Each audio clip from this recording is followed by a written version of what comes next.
Hello, my name is Kevin and welcome to the Love Decanters channel. So this is part 2 of my visit to the glass fair at Himley Hall. Yeah, it's more vintage stuff, I'm afraid. I'm failing quite badly again, especially as quite often I know what the glass is. It's a matter of trying to find a reference to go with it, and yeah, it's not always successful. But anyway, let's get on and have a look at the glass. God, this here. Goran Wharf. He's not sure. He's put question mark there. It weighs a ton. I'm going to try and find this, if it is Goran Wharf or not. Yeah, it's a chunk and a half. I like it.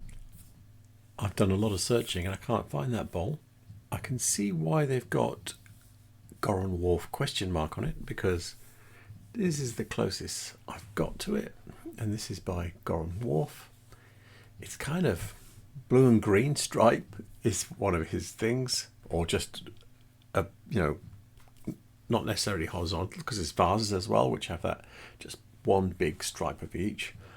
Yeah, this is signed, just basically cost. I couldn't see any signature on that.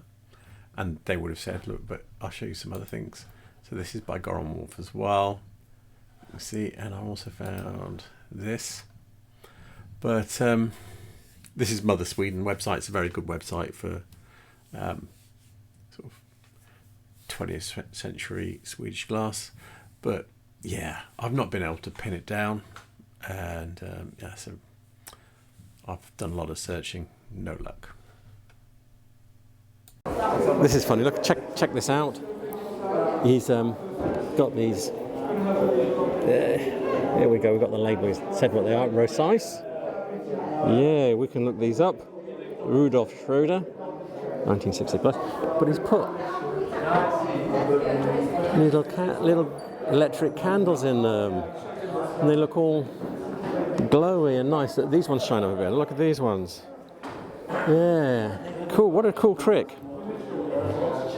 Those look good in your home at night, all different colours, fantastic. We're looking at two vases there. One of them is a Rosais 914 and the other one is the Rosais 1032.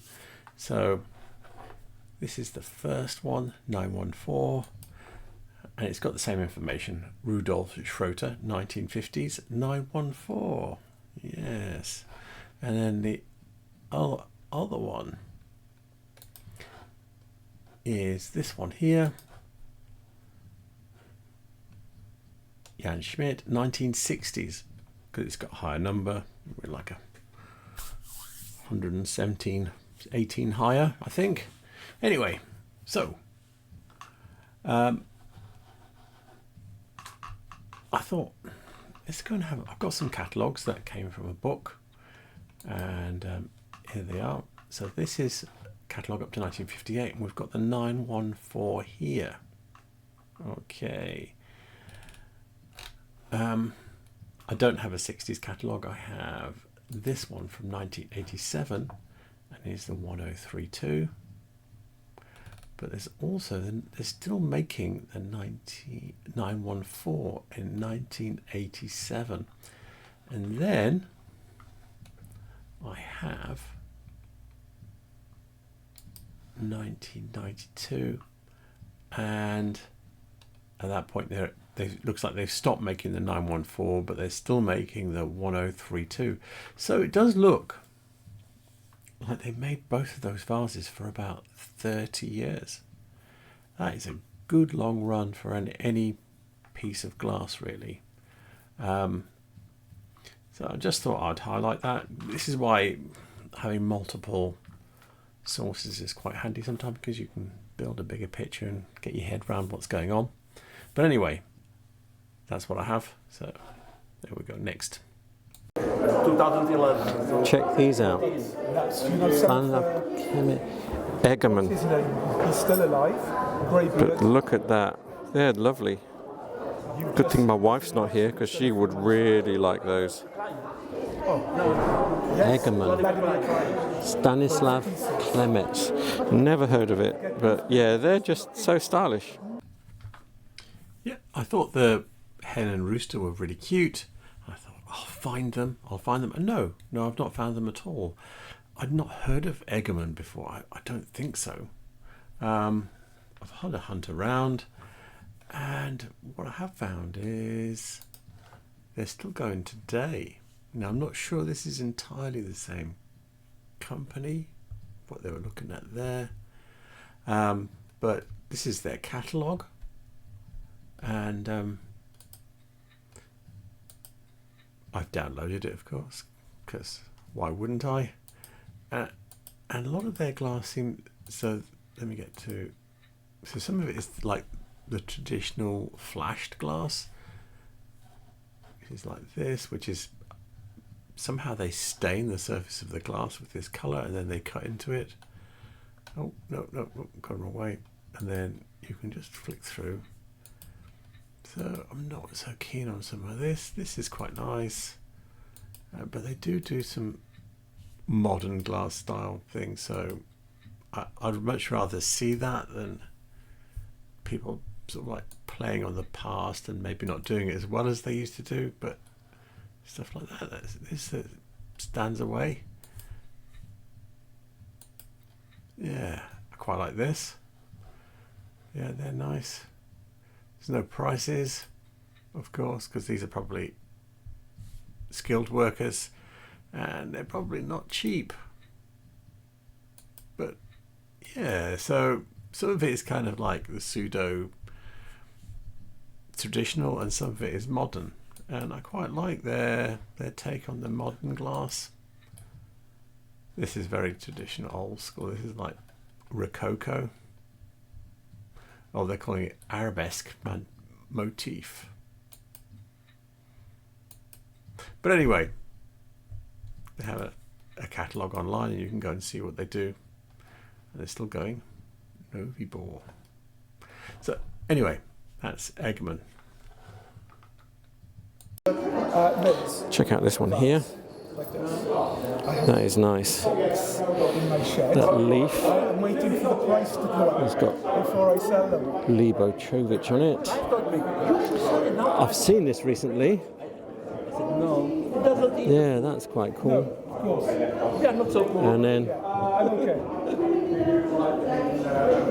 And then of course, it's got white fries. It's so nice when people tell you exactly what something is and you can just go away and look it up and probably find more than you would otherwise. So this is the website sklounion.eu. I've not seen this before, and this is the designer that was named there, Rudolf Jernickel, I think. Anyway, there is the vase, or I think it's this taller one, and I've seen these ones before as well. They're quite cool. And yeah, there's a whole pile of stuff about him here. I'm not going to, but yeah, he's a designer that's been around the block several times and he's no longer with us, unfortunately. Yeah, design of Czech press glass from, yeah, for quite a while. Is that downloadable? I'll check that later. But anyway, yeah, so here he is. This is a good website, I think. And I'll be keeping this to my favourites. I also went into the Czech Glass Guide. You have to pay for this, by the way, so just that you're aware. And here it is here. And it wasn't too bad to find it. And there you go, you got his name again, and you got the vase, and it just confirmed everything they've said. You've got the patent number and the year and the designer. And that's really what you're looking for. If you were going to put higher value on it, you'd probably want to get some of the information out of here and put that on it too, just to talk about the designer, to give it a bit more context, etc. Looking at the Hermanova Hut catalogue for 1983 here. And this is the vase we're looking at here. But what I think is nice when you get to this catalogue is that there's so many other weird and wacky modern designs in here like this. And I don't know what they're really like in real life. I don't think I've seen these ones here. I think I might have seen this one. And it might be that I might have seen them, but I don't know. Also, there's some more back here. I think I've definitely seen this one. But some of these, I think I might have seen this one too. But yeah, there's some, and I think I've seen that one. But some of these others, like this and this, I'm not sure what they look like. And this is why you need these kind of catalogues, because you get these pictures in your head and you need to embed them in a bit and get a feel for what time periods things are coming from, etc., just by flicking through them all the time. So I'm here at the Stourbridge Glass Museum's stand. Apparently they've sold a lot of their glass. So I ID'd this one. I'll show you it again in the catalogue. It's from the 1930s. But they've also got this one here. I think I might be able to ID this. And they've got this one here. And I'm going to have a go at those. See if I can ID them. This one looks earlier than that one. We've got a few. They were telling me about the Chance gold stuff. Didn't know, but they stopped doing it because the gold got so expensive, because this is real gold leaf. Gold is now about $3,300 an ounce, so, but that was quite a long time ago. This is a retail catalogue for Hill Euston, and yeah, this one in the middle, I was pointing at it with my finger, which is no good. This one in the middle here is the decanter we were looking at. The stoppers here are slightly different, but I'm pretty certain this is the right one, because although it's not in this one, it's in another one. There's another decanter that's the same in a different catalogue. But anyway, this one here, and it's called Liqueur or Whiskey Decanter 8055. So this is from the 1930s.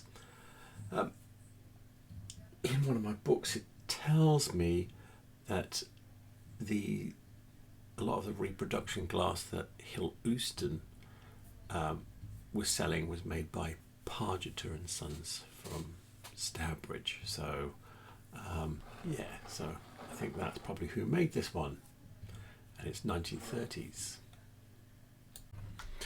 The middle decanter there is by Thomas Webb, and the pattern is called Regency. I don't have any more information because this is in the replacements.com website. It just says discontinued, which, yeah, it's Thomas Webb, so it would be. Let's have a closer look here. So this is the jug. There's no decanter for it. Yeah, this is crazy prices as usual, as you'd expect from replacements.com. But yeah, you've got this double fan here with this diamond pattern with cross hatching in it. It's the same pattern. Also, it's quite nice that the jug is on a foot, just like the decanter. So if you were to just get rid of this handle and put a neck on this, it would be the same. So that's the first one. Thomas Webb Regency. So I didn't find the decanter on the left, which is a bit sad, but I thought I'd move on to this Chance glass because I've not seen that pattern before. I didn't recognise it at all, and I looked in my books and it's not in there. There is a Chance glass book, but I don't have that. And so I googled and this popped up on the glass message board. They're calling it Regency Gold, but the picture they have here is of a white version. Can I make this bigger? No. And so this is the same pattern. They're saying that this was done for the, hang on, it tells you here something about it. Yes, this was produced for a women's guild in the 1970s by Chance. And as you state, the bear and staff is the emblem from Warwickshire, so Yeah, you can see it's got this little emblem in the middle. It's the bear and the ragged staff, actually. That's why this staff is not straight. It's just like wiggly. It looks a bit of a log, really. And I think usually the bear is chained to it, but it's not in this case. But anyway, this is the pattern. And yeah, I've not been able to find anything about it. I think it's a rarer, unusual one. And what they did tell me there was that the gold was actually real gold plate, and they did it until actually gold went up in price, and they decided we can't afford to do this anymore. So anyway, there you go. So I've got the date they've said here is 1970s. So there we go. I've also got this lovely signed perfume bottle. I don't recognise it. If anybody else does, it's something Sun, Jackson, Jarson, something, I don't know. But it's quite nice.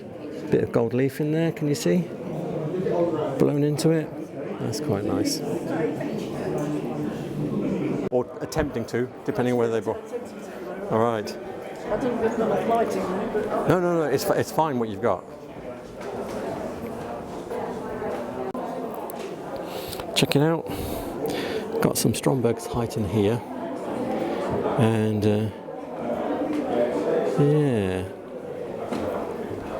And if you look, they've got these etched patterns on them. Now they're randomly associated. To me, they're random, how they put different patterns on different vases, but luckily in the catalogues they have the patterns and the vases separately, so we can dig them out and have a look and find them.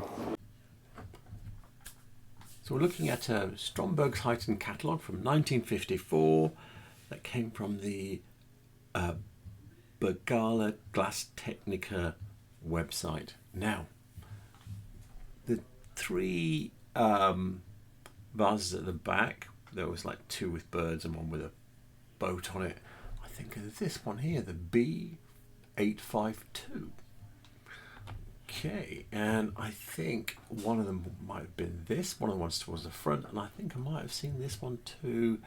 And if you scroll down, you can see that there's lots of these type of slab vases at this time, and they carried on making them through to the 70s.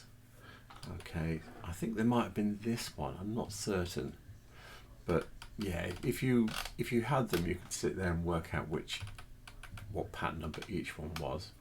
And obviously this is 1954, but they were still making them quite a bit later.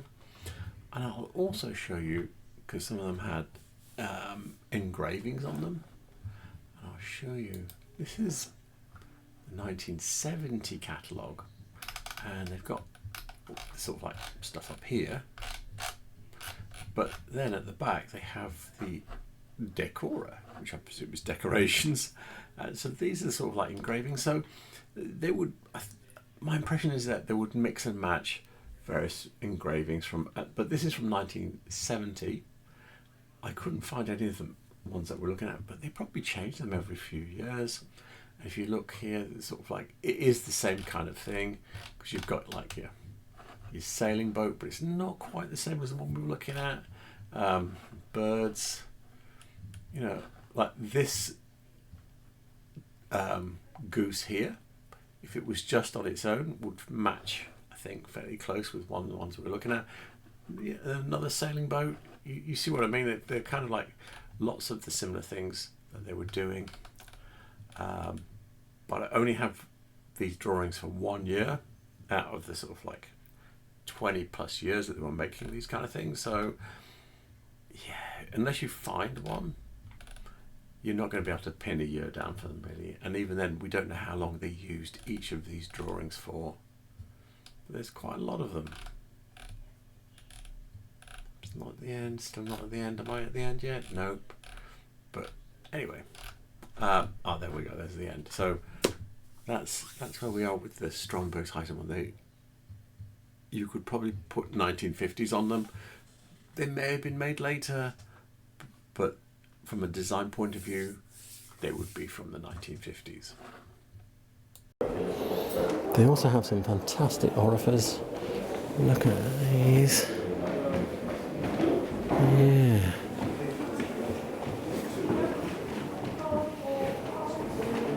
I don't know much. We can look, these are going to be pre-war, I think. Not definite, but I think I'll be able to find them.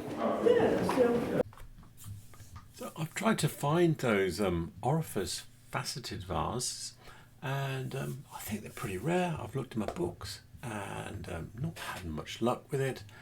If you Google orifice faceted vase, in fact, if you Google orifice vase, virtually nothing comes up. If you put in faceted vase, yeah, not much more comes up. So I think they're pretty rare. The one on the left looks like the engravings by Vicky Lindstrad, but I'm not certain of that. Couldn't guarantee that without looking at it more carefully and comparing it with ones I already have. The nearest thing I found to it is this on, but this is, yeah, there's nothing with it. You know, they've just said it's orifice and that's it, signed. So they don't know either. And this is, I mean, they put £47.52 on it, but it's not engraved. So those engraved ones are clearly more valuable. Yeah, it's been a bit thankless trying to track those vases down. They're very nice things though. I did say Swedish, but in fact some of these are Danish, because Home Guard is Danish.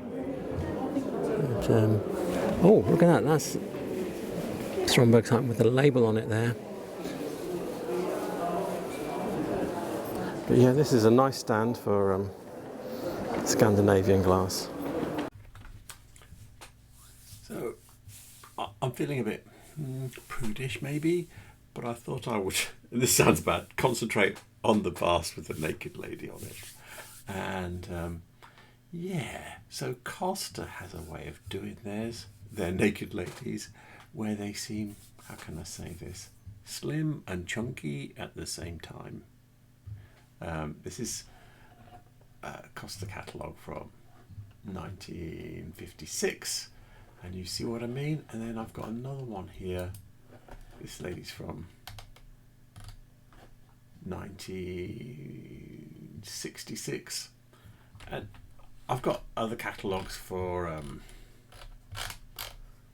the 1970s, and they seem to have all disappeared. They seem to have stopped doing these. So kind of like places this type of work. You can see the vase looks very similar, and there's a few others. I could keep scrolling, and they're scattered throughout this, but there's pages and pages, 123 pages in this particular catalogue. But you get the idea of what I'm talking about. They have a look to them, and the vases do as well. So if you see something that looks like that, I'm going to say something bad again, go for it, because yeah, naked ladies pay.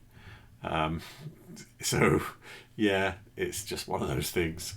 And probably out of the vases that were there, that was probably the most valuable one, which is why I'm looking at it, because even if it was a different engraving, if it was something like this still pays. You know, so it doesn't have to be the naked ladies. Something like this with the deer with arrows flying at it, or this. Yeah, some maybe not that so much, but some of the others are still valuable. The glass blower, that's nice. Yeah, so it just depends on how stylish and stylized they are, or whether it's something that people would like. Yeah, it's very much a taste thing, and I'm just looking at what I've seen and go, yeah, some of them are more valuable than others just because of the type of thing they are and how stylish they're done, etc., etc. So there you have it for part 2. Yeah, I've got about 50 million more bits of film from the fair, so there's going to be quite a lot more parts. I'm not sure exactly. I think next time I'll show you some older glass, and I'll show you something I bought. Yes, I bought, and my wife bought glass too.